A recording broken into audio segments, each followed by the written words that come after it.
Continuando con la clase, entonces nos quedamos en la ruta del piruvato.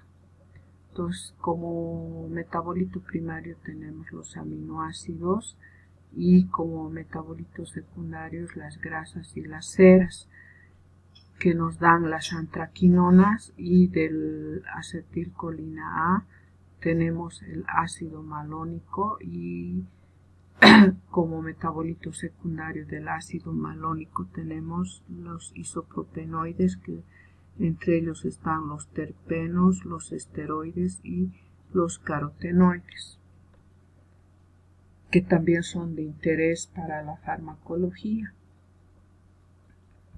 Pasando a la siguiente lámina, podemos observar la ruta biosintética que da lugar a diferentes metabolitos secundarios. Podemos mencionar entre ellos a los ácidos fenólicos, que son parte de la ruta del ácido ciquímico, los taninos, que también son parte de la ruta del ácido ciquímico, los flavonoides, que son parte del ácido ciquímico y su ruta de los policétidos, los alcaloides, que también son parte del ácido ciquímico y la ruta del ácido malónico, las antraquinonas, que son de la ruta de los policétidos, de los metabolitos secundarios, y como ejemplo podríamos mencionar a los ácidos grasos. Los antibióticos, que están en la ruta de los policétidos, los lignanos y las cumarinas de la ruta del ácido ciquímico, y los esteroides del ácido malónico, los terpenos de la ruta del ácido malónico. Como vemos en esta lámina, taninos, flavonoides, alcaloides son las antraquinonas, los antibióticos, los lignanos y las cumarinas, que son metabolitos secundarios de interés para la farmacología, son todos parte de la ruta del ácido ciquímico. Glúcidos o hidratos de carbono.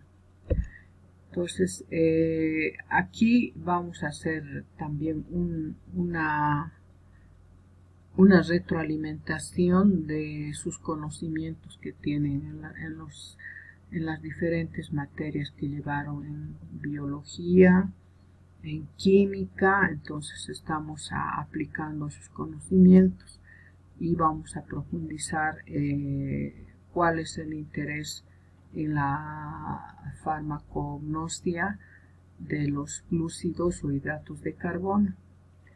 En este sentido, los glúcidos son compuestos orgánicos resultantes del metabolismo primario, que contienen en su estructura una función aldehído o cetona, o el resto de los carbonos hidroxilados, o el grupo funcional oxidrilo. Por tanto, son polihidroxaldehídos o polihidroxisocetonas, que son llamados también azúcares u osas. Se clasifican en monosacáridos, disacáridos y polisacáridos. Entre los monosacáridos también se llaman osas simples, y están como ejemplos, podemos hablar de las aldosas, los polihidroxilas, la combinación de cetonas, las cetonas con un número de carbono entre 3 y 9, los holócidos resultantes de la combinación de varias unidades de monosacáridos. A su vez se clasifican en oligosacáridos, que contienen al menos 10 monosacáridos. Los polisacáridos contienen más de 10 monosacáridos u osas. Los monosacáridos pueden ser iguales o diferentes. Los heterócidos resultan de la combinación de varios monosacáridos con otra molécula no estructurada llamado aglicón. Como ejemplos podemos nombrar a las cumarinas, saponinas, los lípidos, los fenoles, los terpenos y muchos otros.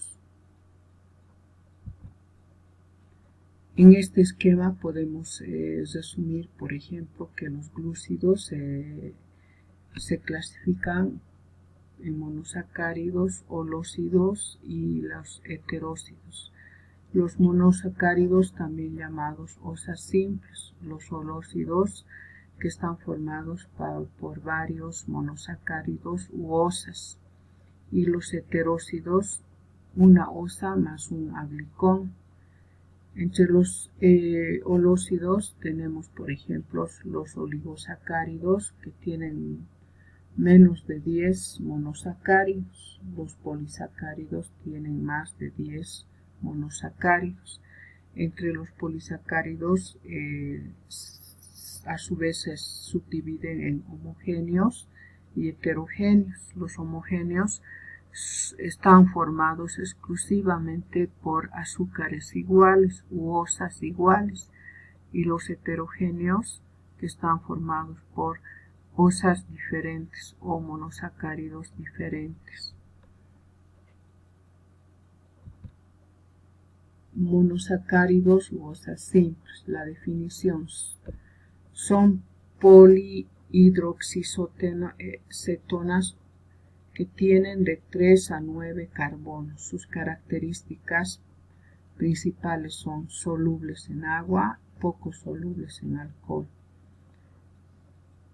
Se clasifican según la longitud de la cadena carbonada.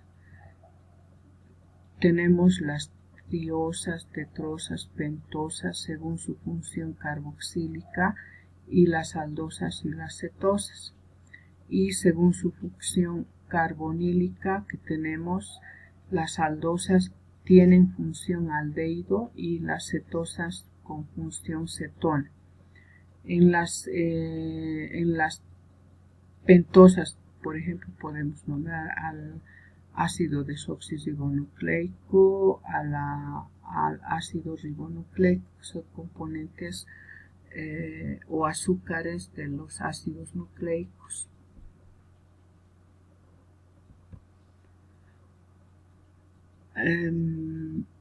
Principales osas simples de los vegetales. De esto tenemos la glucosa o aldosa, que abundan en muchas especies vegetales, especialmente en frutas, y forma parte de la sacarosa, la lactosa, el almidón, la celulosa. Por ejemplo, los azúcares también podemos mirar la caña de azúcar, la stevia, que son parte de nuestro contexto. La celulosa, que es un polisacárido que forma la pared celular de los vegetales.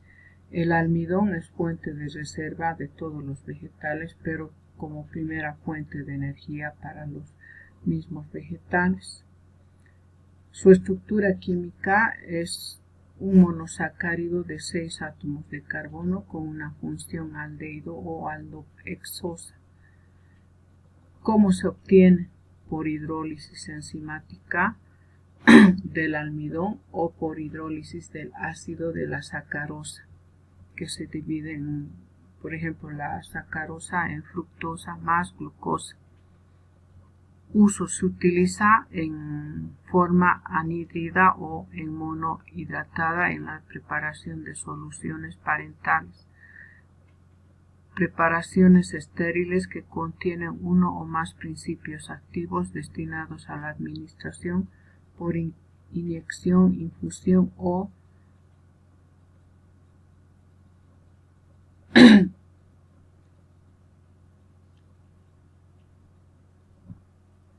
Entonces, en este esquema, por ejemplo, vamos a ver un monosacárido de interés biológico, la glucosa, que es una sustancia difundida tanto entre los vegetales como las uvas, que forma parte de los disacáridos y polisacáridos, importante fuente de energía de las células.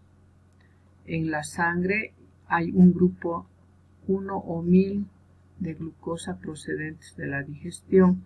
La glucosa también se llama combustible celular, que es vital para las células animales. Vamos a hablar ahora de los heterócidos. Son uno de los compuestos más importantes en la terapéutica. Se trata de una combinación con pérdida de una molécula de agua del grupo reductor de una osa o una sustancia no glucosídica, denominada aglicón o genina, que se obtiene por separar el componente azucarado. Pueden encontrarse como productos del metabolismo secundario o función de defensa de la detoxificación, ampliamente extendida en las angiospermas. Como ustedes saben, las angiospermas son todas las plantas del reino vegetal que contienen o que tienen flores de colores vistosos, tienen semillas cubiertas dentro de frutos carnosos y pueden ser, las angiospermas también se dividen en dos grupos, que son monocotiledóneas y dicotiledóneas, y algunos son de interés para la farmacognosia y otros son de interés para la nutrición o como alimento. Propiedades farmacológicas de los heterócidos. Entonces, su acción farmacológica es debido a las geninas, que se encuentran en estado libre. Luego tenemos los flavonoides, y su acción es venotónica, activa la circulación sanguínea, los flavonoides. Las antraquinones son laxantes. Como ya sabemos, vimos algunas plantas que tienen efecto laxante. Entonces, estas son las antraquinonas. Los heterócidos cardiotónicos para insuficiencias cardiotónicas. Podemos nombrar, habíamos estado viendo, por ejemplo, del romero. ¿Cómo podemos extraer? Se basa en las propiedades de la solubilidad y varía según sea la planta fresca o seca. Interesa saber su estructura de las geninas. En métodos de obtención hemos visto, por ejemplo, que las plantas, cuando se utiliza en estado fresco, la cantidad es menor dependiendo del método de extracción del principio activo que vamos a realizar, y si la planta es deshidratada, entonces se requiere más materia prima, pero siempre también hay que ver qué método de extracción se va a utilizar. Por ejemplo, si va a ser una infusión, una decocción o una extracción por arrastre de vapor. Entonces hay que elegir qué método va a ser el mejor para extraer las geninas. Entonces, en esta lámina podemos ver, por ejemplo, los glucosídicos o heterócidos son compuestos que están formados por dos partes, un azúcar más un no azúcar o aglucona, un aglicón y una genina. Como resultado se tiene los heterócidos.